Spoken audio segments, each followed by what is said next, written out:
వ్రతశాల ఇది నా యేసు నివసించశాల. దేవునికి స్తోత్రం కలుగును గాక.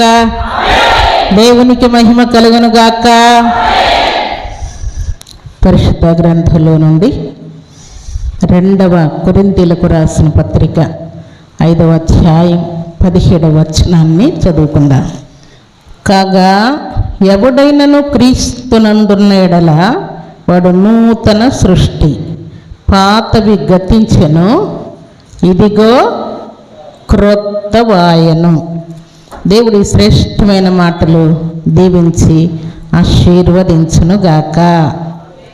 పాతవి గతించెను, ఇదిగో క్రొత్తవాయెను. ఇప్పుడు ఎక్కడున్నాం మనం? క్రొత్త సంవత్సరంలో ప్రవేశించాం. వాక్యం ఏమని సెలవిస్తుంది? పాతవి అయిపోయినాయి. మనకు కూడా అయిపోయింది. 2024 పాత సంవత్సరం అయిపోయింది. క్రొత్త సంవత్సరంలో ప్రవేశించాం. క్రొత్త సంవత్సరం ఏది? 2025వ సంవత్సరం. పాతవి గతించిపోయాయంట, క్రొత్తవి ఇచ్చాయంట. బైబిల్లో వ్రాయబడిన మాట పాతవి గతించిన క్రొత్తవైన అనే మాటకు ఏమని మనం అర్థం చేసుకోవాలి? ఏ పాతవి, ఏ కొత్తవి. ఒకవేళ మన దృష్టిలో అయితే పిండి వంటలే కొత్త కొత్త వంటలు, కొత్త కొత్త బట్టలు, క్రొత్త బైబిళ్ళు, క్రొత్త బ్యాగ్స్, బండ్లు, కార్లు, ఇంకేవో మనకి ఇష్టమైనవి, మన పిల్లలకి ఇష్టమైనవి, మన భర్తకు, మన భార్యకు, మన తల్లిదండ్రులకు ఏవో కొత్తవి కొత్తవి కొత్తవి కొత్తవి కావాలి అని మనం ఆరాటపడుతుంటాం. అయితే దేవుని దృష్టిలో పాతవి గతించెను, క్రొత్తవాయెను అనేటువంటి దేవుని యొక్క ఆలోచన ఏంటి? ఏవి పాతవి, ఏవి కొత్తవి అని మనం జ్ఞాపకం చేసుకుంటే, దేవుని సన్నిధిలో మనం ప్రార్థన చేస్తూ ఉంటాం, దేవుణ్ణి స్తుతిస్తూ ఉంటాం, దేవునికి కృతజ్ఞతాస్తుతులు చెల్లిస్తూ ఉంటాం. అయినా కూడా కొన్ని ఎక్కడో ఒక మూలన మనలో పాతవి కనబడుతూ ఉంటాయి. భర్తలోనూ, భార్యలోనూ, తల్లిలోనూ, తండ్రిలోనూ, ఎవరో ఒకరిలో. ఎవరికెందుకు? మన హృదయమే మనకు చెప్తా ఉంటుంది, నువ్వు తప్పు చేస్తున్నావు, అనవసరంగా మాట్లాడుతున్నావు, అబద్ధం మాట్లాడుతున్నావు, నీ భార్యను మోసం చేస్తున్నావు, నీ భర్తను మోసం చేస్తున్నావు, నీ తల్లిదండ్రులు మోసం చేస్తున్నావు అని మన హృదయమే మన మీద నేరస్థాపన చేస్తూ ఉంటాడు. అది తట్టుకోలేనప్పుడు దేవుని దగ్గరకు వచ్చి, తప్పు అయిపోయిందయ్యా, నా తల్లి ఎదుట ఒప్పుకోలేను, నా తండ్రి ఎదుట ఒప్పుకోలేను, నా భార్య ఎదుట ఒప్పుకోలేను, నా భర్త ఎదుట ఒప్పుకోలేను, నా పెద్దలు ఎదుట ఒప్పుకోలేను, దైవ సేవకులు ఎదుట ఒప్పుకోలేను, ఒకటే నేను తప్పు చేశానని నాకు ఆత్మ గద్దిస్తూ ఉంది, దయతో క్షమించయ్యా అని మనం దేవుణ్ణి వేడుకుంటూ ఉంటాం. అయితే ఇవన్నీ ఇలాగుంటే దేవుని నమ్ముకున్నామని నిజంగా నేను దేవుని నమ్ముకున్నానా, నిజంగా నేను దేవుని బిడ్డనేనా అని కూడా కొన్నిసార్లు అపవాది మనల్ని శోధిస్తూ ఉంటాడు. బలలో చేయిస్తున్నాను, దేవుని మందిరానికి వెళ్తున్నాను, ప్రార్థన చేస్తున్నాను, దేవుని యొక్క వాక్యాన్ని కూడా ధ్యానిస్తూ ఉన్నాను, అయినా కూడా నేను దేవుని బిడ్డనో కాదో అనే డౌట్స్ కూడా మనకు అపవాది పెడుతూ ఉంటాడు. అయితే భక్తులకు కూడా ఇలాంటివి జరిగాయంట. పాతవి గతించెను, ఇదిగో క్రొత్తవాయెను అన్నటువంటి దేవుని మాట భక్తులకు కూడా డౌట్ వచ్చిందంట. ప్రియులారా, డౌట్ వచ్చి భక్తులు దేవునికి కొన్ని క్వశ్చన్లు వేశారంట. ప్రభువా, నిజంగా నేను నీ బిడ్డనైతే ఈ పని చేయాలను, ఈ పని చేస్తే నిజంగా నేను నీ బిడ్డనని నాకు అర్థమవుతుంది, ఈ పని నువ్వు చేయకపోతే, ఈ కార్యం నా జీవితంలో నువ్వు చేయకపోతే నేను నీ బిడ్డను కాదు, అసలు నేను అనుకుంటున్నాను నీ బిడ్డనని, అంతేగాని నేను మాత్రం నీ బిడ్డను కాదు అని కొన్నిసార్లు భక్తులు దేవుని ఎదుట ఇలాంటి సూచనలు అడిగారంట. ప్రియులారు, పరిశుద్ధ గ్రంథంలో నుండి ఒక చక్కని మాట మనం చదువుకుందాం. యెషయా గ్రంథం 7వ అధ్యాయం 10వ వచనం. నీ దేవుడైన యెహోవా వలన సూచన అడుగుమో, అది పాతాళమంత లోతైనను సరే, ఊర్ధ్వలోకమంత ఎత్తైనను సరే. ఎవరంటున్నారు ఈ మాట? దేవుడు అంటున్నాడు తన భక్తునితో, ఏదైనా నువ్వు నన్ను అడగాలనుకుంటున్నావా, అడిగేసాయి. ఏమని అడగాలనుకుంటున్నావు? నీ ప్రాబ్లం పాతాళం అంత లోతుగా కనబడుతూ ఉండవచ్చు, ఊర్ధ్వలోకం అంత ఎత్తైన కనబడవచ్చు. ఊర్ధ్వలోకం అంటే ఆకాశం, పాతాళం అంటే భూమి లోపలికి.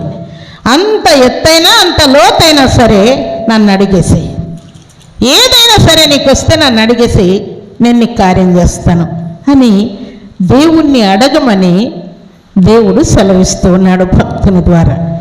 అయితే భక్తులు కూడా ఏం చేశారంట, దేవుని దగ్గర అడుగుతున్నారంట, నిజంగా నేను నీ బిడ్డనా కాదయ్యా, తేలిపోవాలా, ఈరోజు తేల్చుకోవాలని నేను అనుకుంటూ ఉన్నాను అని భక్తులు దేవుని ఎదుట ఎట్టి మాటలు మాట్లాడారంట. దానికి ఒక్క మాట మీకు జ్ఞాపకం చేస్తాను ప్రియులారా. ఇలాంటి పరిస్థితులు భక్తులకే కాదు మన జీవితాల్లో కూడా చాలా చాలా వచ్చి ఉంటాయి. అయితే ఈ నూతన సంవత్సరంలో దేవుడు సూచన అడగమని ఆజ్ఞాపిస్తూ ఉన్నాడు. న్యాయాధిపతుల గ్రంథం 6వ అధ్యాయం 37 చదువుకుందా. నేను కళ్ళమున గొర్రెబొచ్చు ఉంచిన తర్వాత నేల అంతయు ఆరి ఉండగా ఆ గొర్రెబొచ్చు మీద మాత్రమే మంచు పడు ఎడల నీవు సెలవిచ్చినట్లు ఇశ్రాయేలులను నా మూలముగా రక్షించదవని నేను నిశ్చయించుకుందునని దేవునితో అనేను. ఇక్కడ భక్తుడైనటువంటి గిద్యోను దేవుణ్ణి ఒక సూచన అడుగుతూ ఉన్నాడు. ఏం కావాలంట? నేల అంతా ఆరి ఉండగా నేను అక్కడ ఒక గొర్రె బొచ్చును ఉంచుతాను. నేల మొత్తం ఆరి ఉంటుంది, బొచ్చు మాత్రం ఏమై ఉండాలంటున్నాడు? మంచు పడి ముద్దలాగా అయిపోవాలి. ఆ బొచ్చుని ఇట్లా పట్టుకొని పిండితే దాంట్లో నుండి నీళ్లు రావాలి. అలాగున ఆ బొచ్చును నువ్వు మంచుతో తడపాలి, భూమి మాత్రం మంచు పడకూడదు. అది నాకు చూపిస్తే గిద్యోనునైన నేను ఇశ్రాయేలును నిశ్చయముగా రక్షించగలను అని నేను నమ్ముతాను. నువ్వేమో ఇశ్రాయేలులకు నీ మూలంగానే రక్షణ అని అంటున్నావు. శత్రువులు ఎవరైనా సరే వారితో పోరాడతావు, ఇశ్రాయేలులకు విజయం ఇస్తావని నువ్వు అంటున్నావు. కానీ నా మీద నాకే నమ్మకం రావట్లేదయ్యా, కాబట్టి ఈ సూచన నాకు కనపరచు. అప్పుడు నిజంగా దేవుడు నా యందు ఉన్నాడు, నన్ను వాడుకుంటాడు, ఆయన మహిమ కోసం ఉంచుకుంటాడని నేను రూఢిగా నమ్ముతానని దేవుణ్ణి ఒక సూచన అడిగాడంట. అక్కడ వ్రాయబడిన మాట చూడండి ప్రియులారా. అప్పుడు నిజంగానే దేవుడు నేలంతా తడి లేకుండా చేసి గొర్రె బొచ్చును మాత్రమే తడితో నింపినట్టు అక్కడ వ్రాయబడింది. కింద మాట కూడా మనం చదువుకుందాం చూడండి, 39 చదువుకుందాం. అప్పుడు గిద్యోను, నీ కోపము నా మీద ఉండనీయకము, ఇంకొక మారే ఆ గొర్రె బొచ్చు చేత శోధింపనిమ్ము. నేల అంతటి మీద మంచు పడి ఉండగా ఆ బొచ్చు మాత్రమే పొడిగా ఉండనిమ్మని దేవునితో అన్నాడంట. ఇప్పుడు మరలా రివర్స్. ఇప్పుడు ఏమంటున్నాడు? ఇదొక్కసారి నా మీద కోప్పడద్దయ్యా, ఇదొక్కసారి. ఇప్పుడు ఏం చేయాలంటే భూమి అంతా తడిసిపోవాలి, గొర్రె బొచ్చు మాత్రం పొడిగా తడి లేకుండా ఉండాలి. ఇదొక్క మహిమ నాకు చూపిస్తే నిశ్చయముగా నేను ఇశ్రాయేలును రక్షించటానికి నువ్వు ఏర్పాటు చేసుకున్నటువంటి సాధనమని నేను నమ్ముతాను అన్నాడంట. దేవుడు దాన్ని చేస్తాడా చేయలేడా? చేస్తాడు కదా. అది కూడా ఆయన చేసి చూపించాడు. ప్రభు సన్నిధిలో చేరినటువంటి ప్రభు బిడ్డలమైన మనం ఈ మాట జ్ఞాపకం చేసుకుంటే గిద్యోను దేవుణ్ణి సూచన అడిగాడంట. ఆ సూచన దేవుడు తూచ తప్పకుండా నెరవేర్చి చూపించాడు. ఈ శుభదినాన సర్వశక్తిమంతుడైనటువంటి దేవాతి దేవుని ఎదుట నీకు తీరని ప్రాబ్లం ఏదైనా ఉంది అని అంటే ఈ నూతన సంవత్సరంలో దేవుని దగ్గర నువ్వు కూడా ఒక సూచన అడగాలని దేవుడు కోరుకుంటున్నాడు. ఆ సూచన నువ్వు అడిగి దేవుణ్ణి పరీక్షించి నిజంగా నేను దేవుని బిడ్డనా కాదా, నిజంగా నా దేవుడు నా ప్రార్థన ఆలకిస్తున్నాడా లేదా అనేటువంటి డౌట్స్ అన్నీ కూడా మీరు క్లియర్ చేసుకోవాలని ఈ ఉదయకాల సమయంలో శుభదినాన ఈ నూతన సంవత్సరంలో సర్వాధికారి ఆజ్ఞాపిస్తున్నాడు. అలాగే నూతన సంవత్సరంలో దేవునికి ఇష్టల యోగ్యులై దేవుని ఎదుట సూచన అడిగి దేవునికి ఇంకా సమీపస్తులై మీ జీవితాల్లో పాతవి రోతవి ఏదైనా ఉంటే అవి గతించిపోయాయి, 2024తోనే నీ పాత రాత బుద్ధులన్నీ కూడా వదిలేసి ఈ 2025 సంవత్సరం నూతన సంవత్సరంలో దేవునికి ఇంకా సమీపస్తులుగా ఇష్టలుగా యోగ్యులుగా జీవించాలని పరిశుద్ధాత్మ దేవుడు కోరుకుంటూ ఉన్నాడు. అలాంటి కృపా భాగ్యం సర్వశక్తిమంతుడైనటువంటి దేవాతి దేవుడు సర్వసమృద్ధిగా మనందరికీ అనుగ్రహించి ఆశీర్వదించునుగాక. ఆమేన్.